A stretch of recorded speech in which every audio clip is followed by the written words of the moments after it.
time for NuWho Review with your host, Farrar Hutkins, and guests, Lewis Dobbin and Alex Cannon.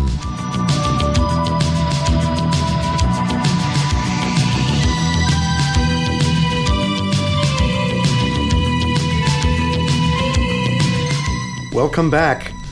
We are an expanded group today. I'm Farrar, and I'm here with Lewis again. Hello. Alex again. Hi. And joining us for the first time is Mr. Paul Patachek, who is very influential in a group of Whovians in this area, in the New Orleans area and beyond. It's known as NuWho. Welcome, sir. Hi there.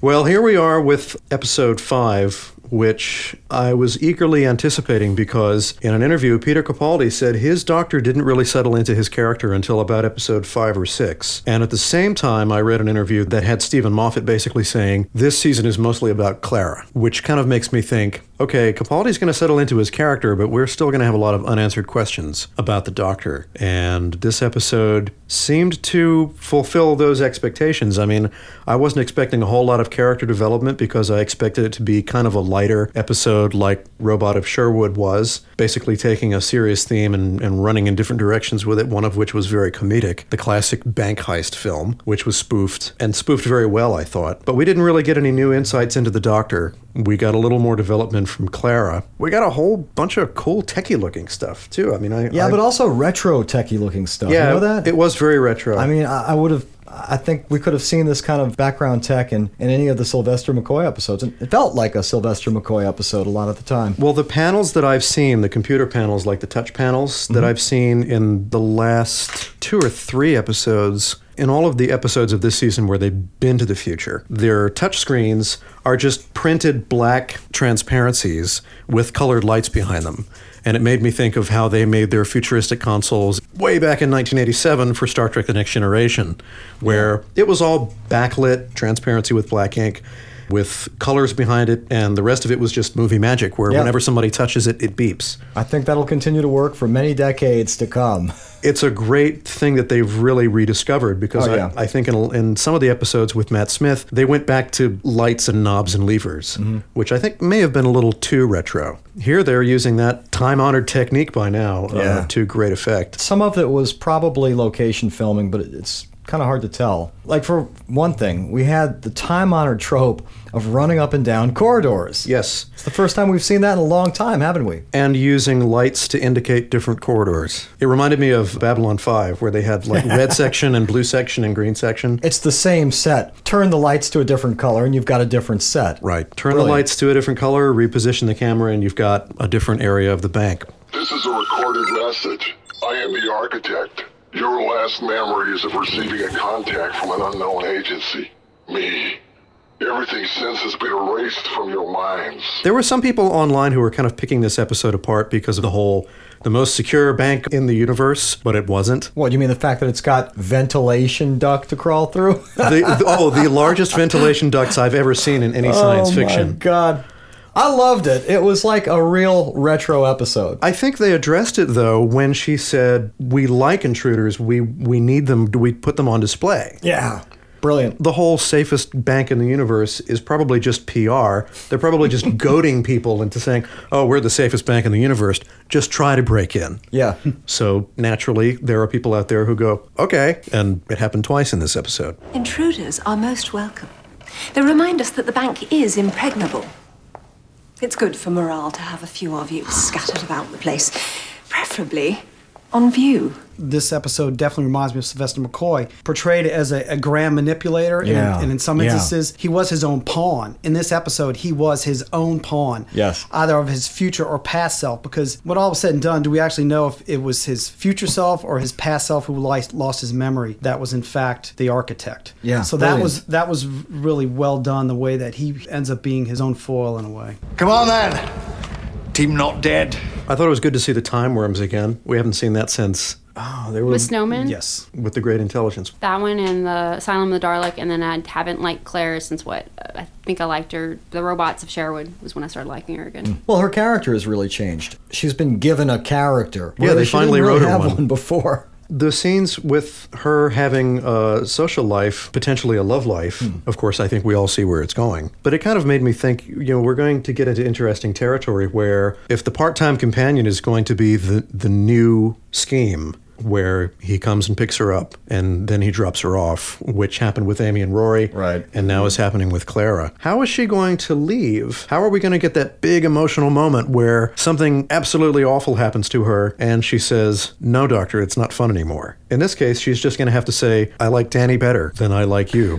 Well, she's going to have to make a choice. But it's going to be anticlimactic is what he's saying. Yeah, it seems like he's it could already be. been gone half of the adventures he's had on his own. We haven't seen them been off camera, but it won't be that much of a climactic ending if she's just not there the next episode. Or will they do what they like to do, which is they will give her a giant, big farewell speech, and Murray Gold will massage the music underneath to make sure that we feel the emotion of Clara leaving. Probably. Which never works on me. I kind of wish it did because I could really enjoy those moments a lot more. I tell you what, though, they might come up with something and pull a fast one. They might come up with something that none of us were expecting, so one can only hope. I think that whatever happened to Danny in his past as a soldier ultimately is how Clara left the picture. He may not know it directly impacted her, but it's something that's in her past, that's in her future. Yeah, good theory. That's my theory. That would be very clever if Stephen And my other Moffat theory is did that one of the main reasons we're not seeing Danny and the doctor in scenes together and how they've kept them separated this entire time is that Danny and the doctor already know each other. The doctor doesn't recognize Danny. He didn't recognize his future, descendant. His descendant, because the doctor sometimes doesn't recognize people. He thought Clara and Mr. Potato Head were the same person, so he has a recognition problem.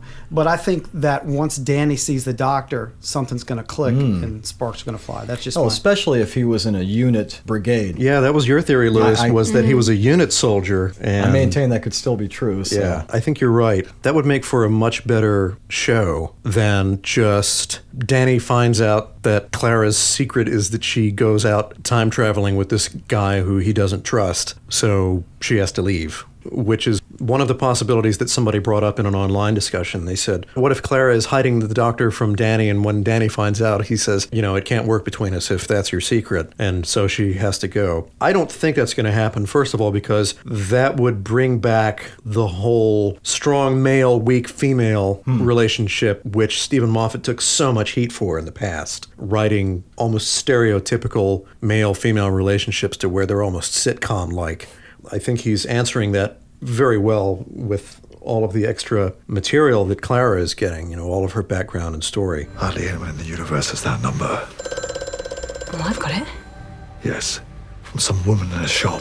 We still don't know who that was. Is this the 4th episode with cyborgs? Yeah, and this one didn't actually go to cyborg heaven. That's true. We didn't have Missy in this episode, so we've got 4 out of 5 with cyborgs. But did y'all feel that when they made it seem like that the teleporters were like cyanide pills? Like, did you think that maybe they were making us think that possibly Missy would show up? Yeah. Like, because that's what made me think, like, and then they didn't have to put Missy in the episode. They, just by making us think that, because every time somebody took the thing, I kept thinking, okay, somebody's going to go to heaven and we're going to see Missy. Right, but it never happened. Yeah. And it's the same, pull the carpet out trick as The Long Game back from Christopher Eccleston's season. Yeah, when I saw that, I must admit it was a little bit of a letdown. It wasn't death, it was teleport. Those people were being blasted by teleport beams. This is a handheld device, so I suppose they have an out. Are we still going with the doctor lies? Because he told them it's instant and painless, and both times, it was not quite instant or painless. He makes it up as he goes along, as well as lies. Yeah. Or maybe they were just, they were expecting it to be painful because they thought they were dying. Maybe they decided their last because he never actually action would be a primal scream. Because he never actually says that it's cyanide pills. He insinuates it. Right. And then everybody else thinks it. Because he may actually have known it was teleporter, but he just doesn't let them know. Because I don't think he ever actually really says. What was his reaction when the reveal happened? When Mutant Girl took hers, he had this look of kind of sadness and remorse on his face, which of course went away very quickly because he had to turn around and be the man with the plan again. I did see that look on his face like somebody who's basically good has been killed by my actions or inactions. Yeah. And he seemed genuinely surprised surprised that they came back and he says, so wait a minute, not dead. Right. Yeah, so he didn't know. Team not dead. There's a whole conversation going on online at this moment about Buffy speak and about how it's infiltrated all of television now. There's that one scene where the Doctor is talking to Mutant Girl and he basically summarizes all of Doctor Who. Any episode of Doctor Who could be described by what he says. My personal plan is that a thing will probably happen quite soon. Oh, so that's it? That's your plan? Yep. A thing will happen? A thing. Probably. Why not? Because if you answer it, something will happen. What? A thing. Doctor! There you go. Thing time. It's called I knew it was a thing. Did he push you out of that thing? Evidently a thing of awesome power. I need you for a thing. I can do a thing. Well, that's your plan. It's not a plan, it's a thing. It's the way they say it. They say a thing instead of something. Yeah, that's a Joss Whedonism, huh? Not just a Whedonism, because, I mean, he wrote Firefly, and they didn't talk like that in Firefly. It's a Buffy thing. Mm-hmm. And because that show was so influential, people talk like that, and writers write like that now. Yeah. Because, I mean, you can go back and look, and you can figure out what was actually supposed to be Xander's line and what was supposed to be Willow's line by Just by looking at the way it was written? Just by knowing the characters. Well, that's good writing, and I think we're approaching that here. I mean, we don't know Capaldi's Doctor really intimately at this point, but I think with this episode, we're at a point where I can't see anyone but Capaldi doing this episode that we just saw. Well, no, I disagree. Like I said, I could have seen Sylvester McCoy doing this episode. Even the, I'm going to do a thing and... Oh, not saying the exact same things, because that was 30 years ago. Nevertheless, it had that feel. The other thing, too, is that it put a stop to my perceived trope of the Doctor is mistaken. He really was in control this episode. I actually thought it was kind of Hartnell-like of him to kind of poke people and push people.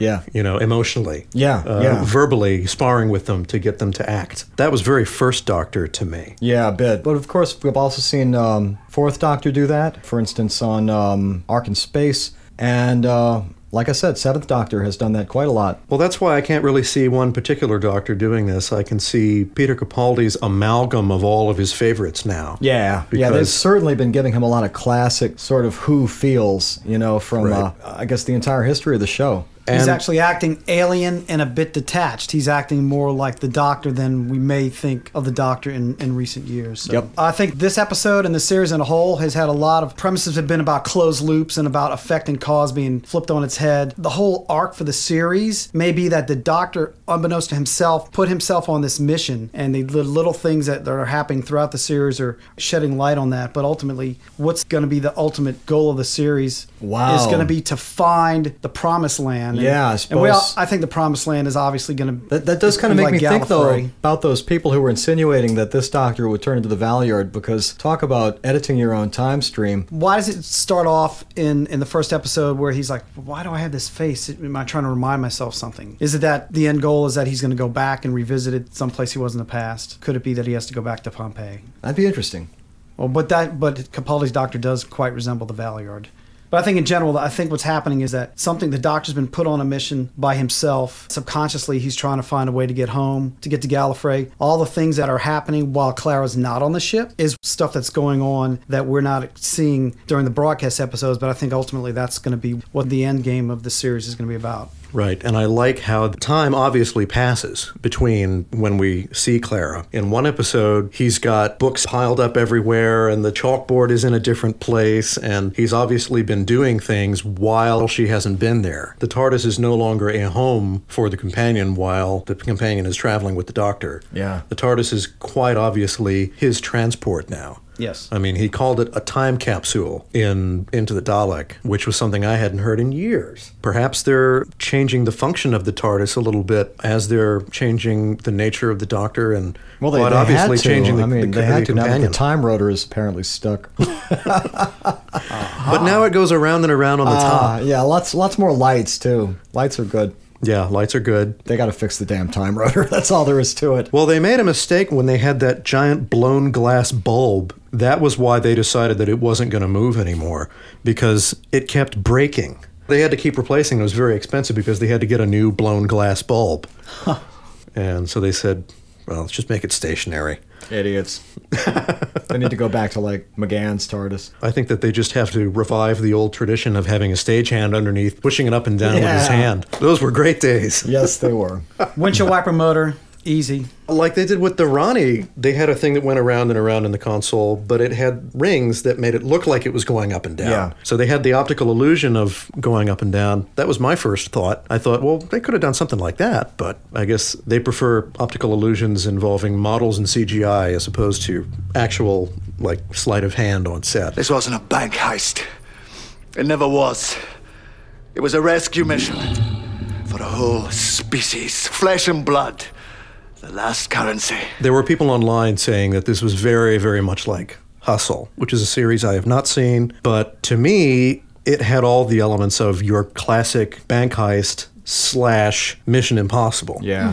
I felt that, yeah. I thought it was a nice blend, and people were talking about, oh, you know, they cribbed this from Hustle, they cribbed this from Ocean's 11, and this, that, and the other. And I was thinking, if you're going to steal from the best. I mean, the breath thing from Alien to open the doors with your breath DNA scanner, that was a great idea. Why not use it again? So I don't think Doctor Who's ever done a heist episode, have they? This didn't really feel like a heist to me. I thought the title was a little more misdirection, just like it was in Robot of Sherwood. We were expecting a heist. It turned out not to be a heist. The goal was to get those two creatures together again. And they ended up not stealing anything because the only things that they got... Well, they stole back their identities. Well, what they got was what the Doctor had already planted there for them. Right. The rewards that they got. Gene suppressant and memory restoration. So I thought that was actually just more clever misdirection on the part of whoever wrote the title of the episode, because the trailer comes out, talks about robbing a bank. We look at the title, it's called Time Heist, and I'm thinking, this looks great. They're going to go back in time and rob a bank. But at the end, it turns out not to be, just like it was in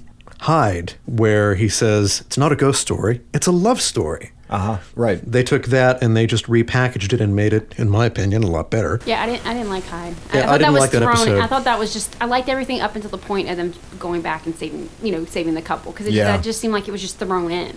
Right. And this was not thrown in. It was the whole point of the episode, so I like that. And it goes along with the whole loops of time thing that they've been doing in miniature. Like when we see Clara closing the door behind her and having a look of frustration on her face, and then we go back and see why that is. We go back to the restaurant and we see the awkward conversation with Danny and how she ended up walking out and things didn't go well. That to me was illustrative of the fact that this is a show about time travel. You're not going to get things in order. It's going to be cleverly presented to you. Yeah, they've been doing that a lot lately, haven't they? Right. Yeah. Right. We haven't had a lot of that. We've had, in the past, we've had some chronologically laid out stories, and maybe it's about time that we have things that are shown not in temporal order, but in order in which the presentation tells a story in a better way. I wonder if this style was influenced by Harlan Ellison's Hugo Award-winning story from back in 1965, Repent, Harlequin Said the TikTok Man, which the reason it was so groundbreaking was because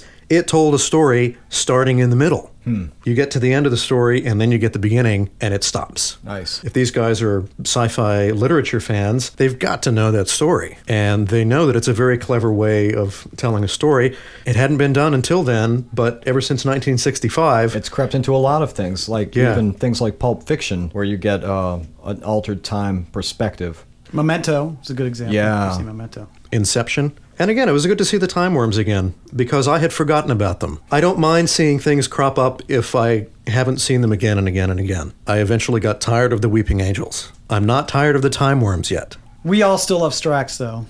I don't think we're going to see... I like a bit of comic relief, but he was definitely not going to be in this episode. Really don't think we're going to see the Paternoster gang again. No. I'll tell you who we did see in this episode, though. It went by very quickly, but there was a rogues gallery, and there were some really cool little references in there. Did you catch? There was a pterodactyl in there, yeah. And there was Absalom a Sensorite. Dalek Killer. There was a Sensorite, and Absalom Dak was in there too. Yeah. I have to correct your pronunciation. It's Absalom Dark. I am Absalom Dark, Dalek Killer.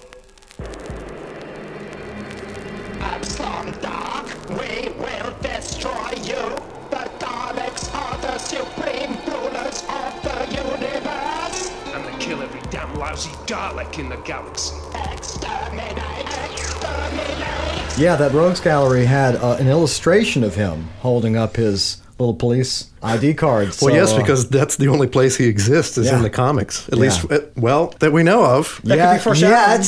They could have placed, with that illustration, they could have placed him in the canon, and now he's going to make an appearance. Maybe so. I mean, I would love to see that guy pop up with his chain sword at some point. He was in the 26th century, so, I mean, Doctor Who has been all around, so... Good variety, though, this season of popping around in time. That's true. You know? Yeah. That's true. We didn't even think about it. I mean, some of us fans who've been around for a while, that's what we were used to. But for newer fans, from a couple years ago, they had a lot of domestic... Yeah. It's almost like they were... Earth-based episodes? Earth-based episodes. Yeah. Finally, we've seen the end of that. But Doctor Who, as of late, the past couple of years, has really been doing a good job of expanding the Whoniverse to not just be Earth. Yeah, it's very welcome. I mean, I know they can't afford to do it all the time, but it's great. I like the way that this series is, in a way, a retreatment of the Hartnell first season. Very loosely, you've got... Where he starts off really hard and hard to tell what he's doing. And he warms up, he grows into his character.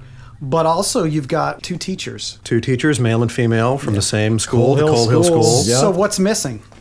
There's no granddaughter. There's a young lady that's one of Clara's students that was in the flashbacks. Oh yeah, they keep going back to her. You know. Yeah, they do keep talking about her. Isn't that the one where they said? Isn't she the one that talked about at dinner about her face being too wide? Oh yeah. That she couldn't concentrate because. Yeah, and wasn't she the one in the window? Yeah, it was the same one at the school. So we could get a one-off episode with a very full TARDIS where you've got three companions, kind of a little bit of a throwback to. Ooh, that would be neat. Yeah. It is really hard to predict these days where the show is going. That's a good thing. I think that's good. I think that's a good thing. They're clues. They're clues. I mean, if you take the episode and then try to peel back a layer and look at, what thematically it was trying to present, you can get some ideas, but you can be totally off. And that's all part of the fun, is trying to figure it out. Yeah, and I think it's a lot better than some huge setup like, oh my God, the Doctor has been shot, and then trying to justify that to the inevitable letdown. Oh God, that was just awful. That arc was awful. I never want to see that kind of thing again. Speaking of predictions, what do we think happens next? I haven't the foggiest. I really don't. Well, I think we may see the woman from the shop because they keep mentioning it. And they mentioned it in this episode when they talk about picking up the phone. And as they say, something about who has I have your number, and he goes, yes, from the woman in the shop. We still don't know who that is. And oh God, he came right out and said it, didn't he? Yeah, and I was like, okay, foreshadowing. It was just how he said it. Yeah. And then of course he picks up the phone, and then there were just some really great quotes in this episode where he goes, nothing happens when you answer the phone. I don't know about y'all, but I totally thought of Scream. Like when he grabbed the phone, I was like, okay, wait, are we gonna? Yeah. So wow, that's what I thought. I hadn't even thought of that. So I mean, and another one of my favorite quotes of all time was so when he's talking to the alien, which they never mention the alien, they call it a useful species.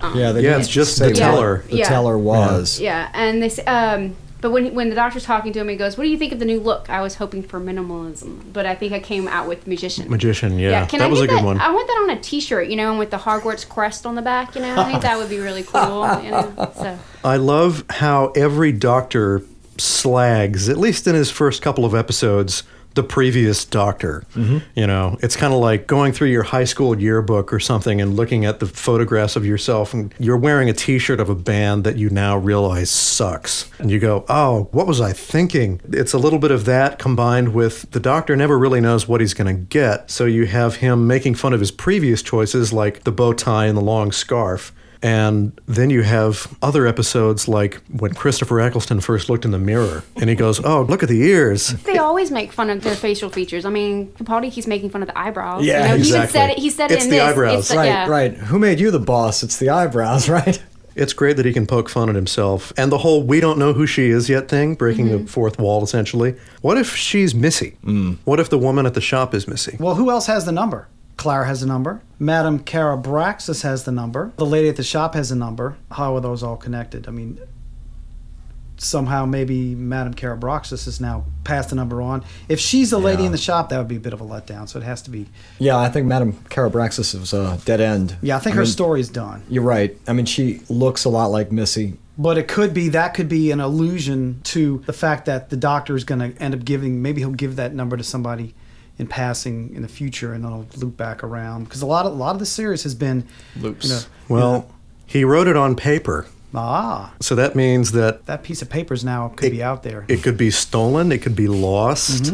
I mean, psychic paper. If I got a piece of paper with a number on it, and on the outside it said I'm a time traveler, I'd call it.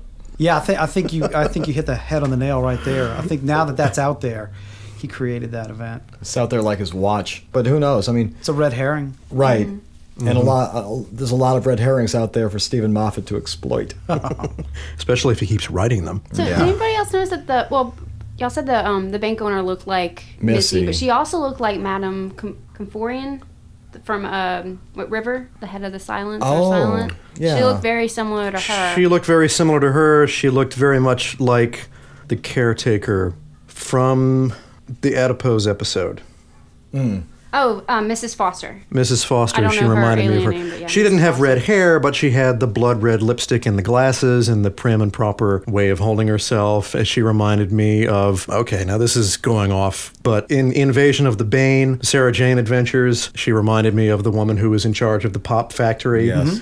I was beginning to think, what is Doctor Who's deal with pale white women with blood red lipstick and glasses being in charge of bad stuff? Either redheads or blondes. Our evil librarian, kind of. If I were a librarian, I'd be really upset.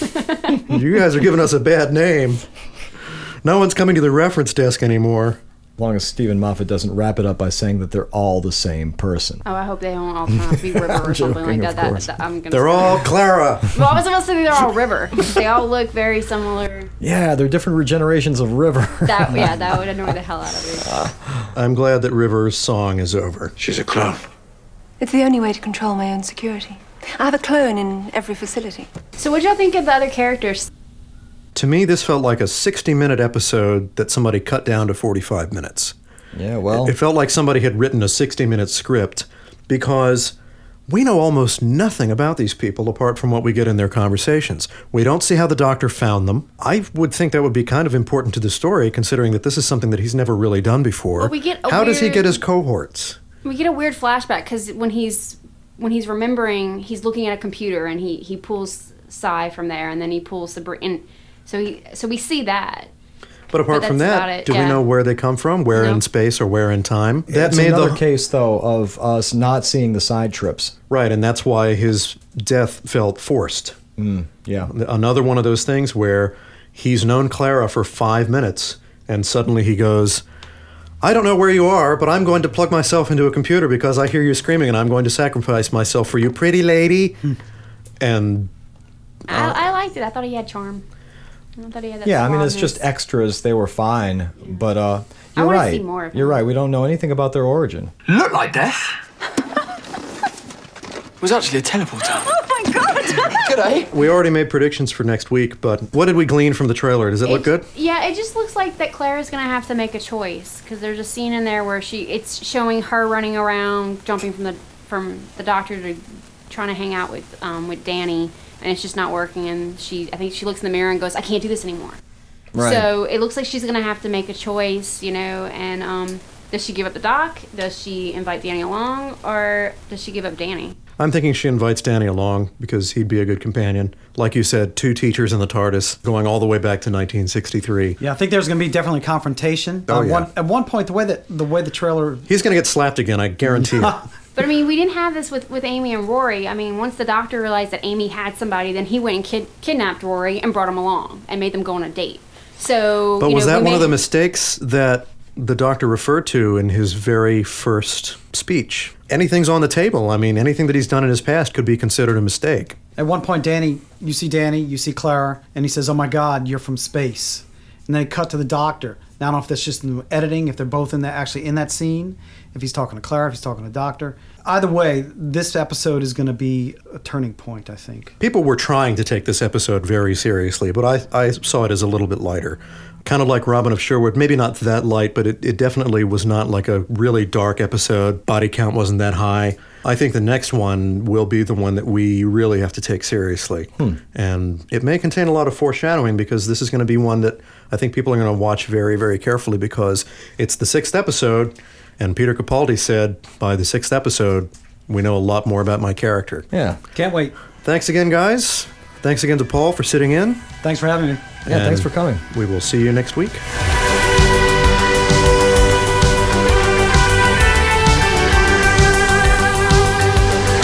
NuWho Review was produced and hosted by Farrar Hudkins. The opening theme music was performed by Louis Dawman, and music performed by the Consortium of Genius. Email your questions or comments to NuWhoReview@gmail.com.